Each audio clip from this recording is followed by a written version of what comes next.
महताब को अब लकड़ियां या जानवरों के फुजले से बने उपले जलाने की ज़रूरत नहीं। इसकी बजाय वो अब मकामी तौर पर बनाई गई बायोगैस से जलने वाले चूल्हे से चाय बना रही हैं।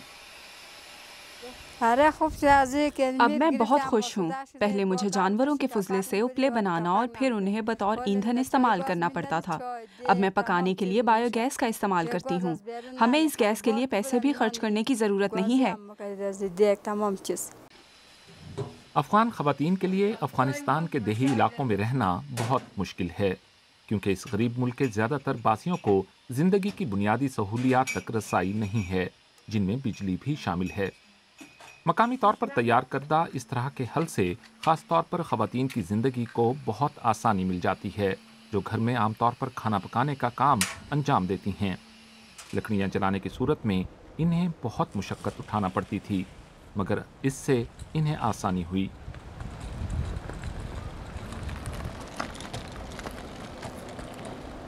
अब बल्कि घर के मर्दों को इसके लिए काम करना पड़ता है। हर रोज़ जानवरों के फुजले और दीगर बायो वेस्ट को बायोगैस पैदा करने वाले निज़ाम तक लाना पड़ता है।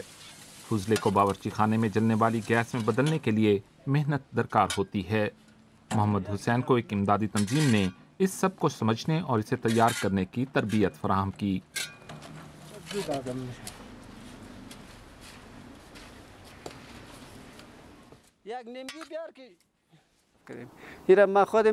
मैंने ये सब जर्मन NGOs हेल्प और बोर्डा के साथ काम करने के दौरान सीखा। मुझे मरकजी तरबियतकार के तौर पर चुना गया था। मैंने इस तरह गैस प्रोडक्शन सिस्टम अफगानिस्तान के मुख्तलिफ इलाकों में तामीर किए हैं।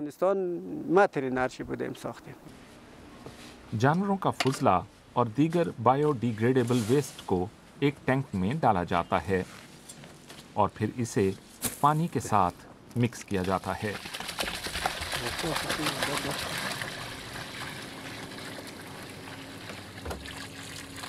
पचास फीसद वेस्ट और 50% पानी को अच्छी तरह से मिलाया जाता है।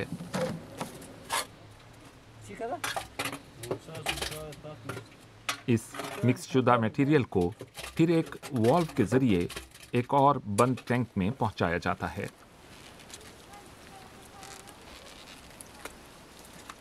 बायोगैस पैदा होने का अमल असल में यहाँ तकमील पाता है, लेकिन इस टैंक में गैस पैदा किस वजह से होती है? इस टैंक के अंदर ऑक्सीजन नहीं होती। ऑक्सीजन की गैर मौजूदगी और 18 डिग्री से ज़ायद दर्जा हरारत पर बैक्टीरिया अपना काम शुरू कर देते हैं और मीथेन गैस बनाते हैं। ये गैस बुलबुलों की शक्ल में इस मवाद से निकलती है और टैंक के ऊपर वाले हिस्से में जमा होती रहती है। फिर उसे एक पाइप के जरिए किचन तक पहुंचाया जाता है। वहाँ एक मैनोमीटर लगा हुआ है जो गैस का दबाव मापता है।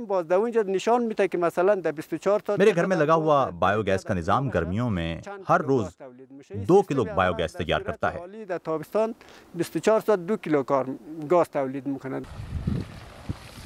टैंक में पैदा होने वाली गैस का प्रेशर पानी को बाहर धकेल देता है। ये पानी फिर पौधों वगैरह के लिए इस्तेमाल होता है।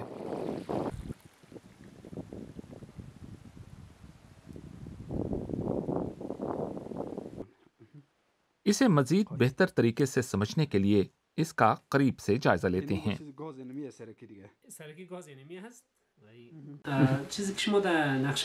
ये जगह जानवरों के फुजले और दीगर कुदरती वेस्ट को जमा करने के लिए इस्तेमाल होती है।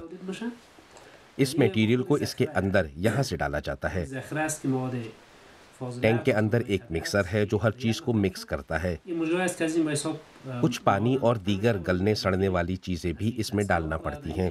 कुछ वक्त के बाद टैंक के अंदर गैस बनने लगती है। पानी और बच जाने वाला मटेरियल गैस के प्रेशर की वजह से यहाँ से खारिज होता है।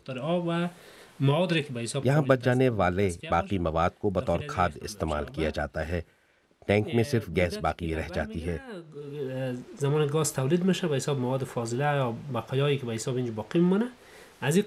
इस निज़ाम से हमें वेस्ट को ठिकाने लगाने में मदद मिलती है और नतीजतन फ़ज़ाई आलूदगी में कमी में भी मदद मिलती है।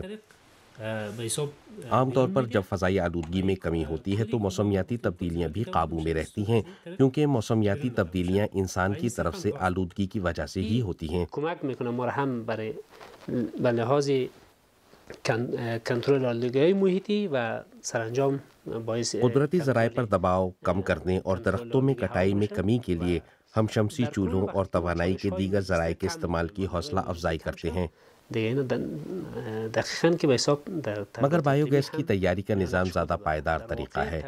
ہم اسے ایسے بین الاقوامی امدادی اداروں کی مدد سے فروغ دے رہے ہیں جو موسمیاتی تبدیلیوں پر قابو پانے کے لیے کام کر رہے ہیں۔ یا نقش اساسی در تغییرات اقلیمی داره، تغییرات اقلیمی رو به بار میبره۔ ان کا محکمہ یہ نظام لگانے کے لیے دیگر لوگوں کی بھی حوصلہ افزائی کر رہا ہے۔ ما رویکرد جدیدی را که داریم به حساب قدرتی وسائل پر دباؤ کم کرنے اور درختوں کی غیر قانونی کٹائی میں کمی کے لیے جاهای کم مصرف موضوعات را هم به دلیل از اینکه ما ہم دیگر ماحول دوست طریقوں کی بھی حوصلہ افزائی کرتے ہیں، در هدف استفاده از سوخت این مورد را هم جیسے سولر چولہے، مگر بایو گیس کا نظام زیادہ پائیدار طریقہ ہے۔